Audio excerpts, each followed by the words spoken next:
Hi, my name is Chelsea Bristow, and we are going to learn about atrial fibrillation today. This class was designed for junior level nursing students in pathophysiology or in nursing process. It was originally developed for an in-class lecture, but we developed it for online, so that's why y'all are all watching right now. We've got 4 objectives that we want to achieve by the end of this lesson, and those are as follows. Students verbalize the normal functionality of the heart in normal sinus rhythm during our lecture. Students demonstrate knowledge of signs and causes of atrial fibrillation prior to lecture with our game. Applies critical thinking to the complications of atrial fibrillation during the case study that will be done after this lesson. And then 4, analyzes different treatment options for AFib and weighs the benefits and risks of those treatments, which again will be done in our case study that we do after this lesson. So as I mentioned, we're going to start with a game. This is a backward design lesson, so hopefully you've done your reading on atrial fibrillation. And we're going to play a Family Feud style game. So I surveyed nurses around the hospital and asked them symptoms of atrial fibrillation and then treatment and med groups used to treat atrial fibrillation. So since this is an online class, what I'm going to have you do is guess 4 symptoms and 5 treatments and med groups. And we'll post your point totals in the discussion board. So write down your guesses. You can pause it right now, write your guesses down, and then we'll go over our point value and we'll post that in the discussion board just to see how well we did. So I'll give y'all a second. Okay. So hopefully you've got your guesses in. We will go over symptoms first. So nurses surveyed said that the top choice was palpitations. So if you guess palpitations, you get 48 points. So keep track of that. The next symptoms were shortness of breath with 27 points, dizziness with 13 points, and chest pain with 12 points. So see what your total is on that one. And then for treatments and med groups, our nurses, the top pick was synchronized cardioversion. So give yourself 38 points if you got that one. Our next was calcium channel blockers. So if you set a specific calcium channel blocker, give yourself credit for that. Next is beta blockers with 19 points. Again, if you set a specific, give yourself credit. Our 4th was blood thinners at 15 points. Then if you guessed digoxin, you get 3 points. So again, post that on our discussion board. We'll see how we did to get that second objective out of our way. So now we'll talk about atrial fibrillation. Sorry. So in a normal working heart, our electrical impulse will start at our sinus node. It'll go through our atrium, into the AV node, and then into your ventricles. That's what our normal heart does. There's about a 0.1 second delay in our atrium contracting to our ventricles. So that allows those atria to fill up as primer pumps. And that good contraction with that good amount of blood helps our cardiac output to be efficient. With atrial fibrillation, on the other hand, that electrical impulse that usually comes in through the sinus node, it's going chaotic. There's no rhyme or reason to it. It just kind of goes berserk. The reason that our ventricles are not affected by this, as we know, ventricular fibrillation is not a life-sustaining rhythm. It's that fibrous tissue in between our atrium and our ventricles right here that keeps the fibrillation only in the atrium. And that is why this is a livable rhythm that we can live in, and a lot of people do.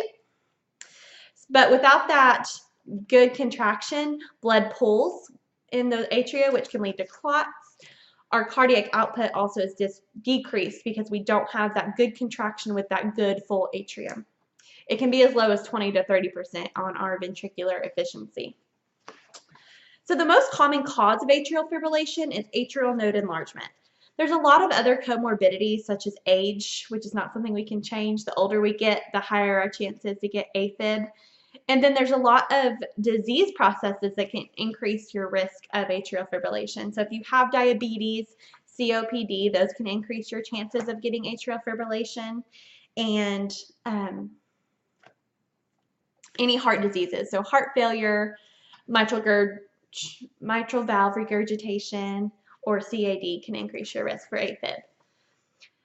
AFib can be paroxysmal, which means it's going to come and go on its own. It can be permanent, which means you're going to live with it for the rest of your life and we will deal with complications.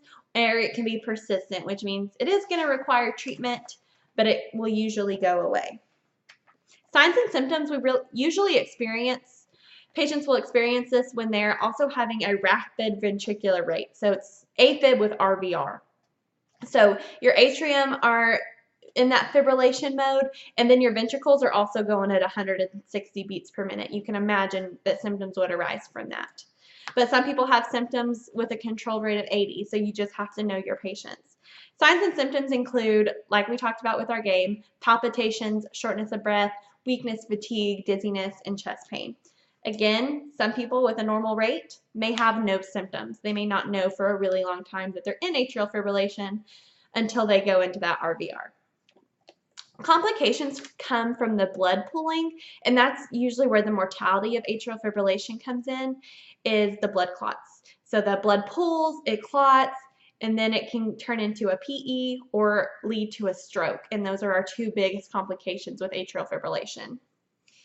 Lifestyle, alcohol consumption and obesity are shown to increase the prevalence or the rate you're going to get atrial fibrillation. And then lifestyle things that you can do that give you those comorbidities that increase your risk. So smoking increases your risk for COPD, which increases your risk for AFib. Same with stress, sedentary lifestyle, and eating a high-fat diet. So we really need to educate our patients on just having a healthy lifestyle, eating healthy, exercising, avoiding alcohol and smoking, things we teach all the time anyway, that'll help prevent their chances of having atrial fibrillation. The diagnostic standard for atrial fibrillation is getting an EKG that'll show that irregular atrial impulses on the EKG. It'll be irregular, and that's kind of our gold standard. The doctor may also order a Holter monitor if he suspects the paroxysmal atrial fibrillation. If symptomatic, the first treatment option is a synchronized cardioversion, which sends an electrical impulse through the heart. It puts the entire heart into a refractory period, and if the heart's capable, it'll be able to go into that normal rhythm after that shock. We shock at about 120 to 200 joules, according to American Heart Association. There's three main medication groups that we give for atrial fibrillation, and those include antiarrhythmics, for rate control, and for blood thinner. So antiarrhythmics are given such as amiodarone, which prolongs the QT interval, and that's how we get our patients out of the atrial fibrillation sometimes. And then a lot of times if the cardioversion works, they'll be put on an antiarrhythmic to keep their heart in a normal rhythm. Blood thinners are given, again, to mainly prevent the complications that can arise from the blood pooling in the atria. So warfarins, Xarelto, medicines like that are what you're going to give as a blood thinner to prevent those clots from causing bigger problems like strokes or PE. Beta blockers they can be given for antiarrhythmics, but they're also really great at rate control. So even our patients that are going to live in atrial fibrillation may be put on a beta blocker to control the rate so they don't have those symptoms. Finally, digoxin is also used. It's not as commonly used as our calcium channel blockers and our beta blockers such as amiodarone and sotalol. Digoxin's kind of going by the wayside, but it does still occasionally get ordered with our by our docs. So that's kind of a very brief rundown of atrial fibrillation. To evaluate our objectives to see if we reach those outcomes, for our first outcome, just make sure you can verbalize what a heart normally does and understand why atrial fibrillation is different. For 2, that's what our game was for. We're going to see how well you knew the signs and symptoms and treatment before we started the lecture.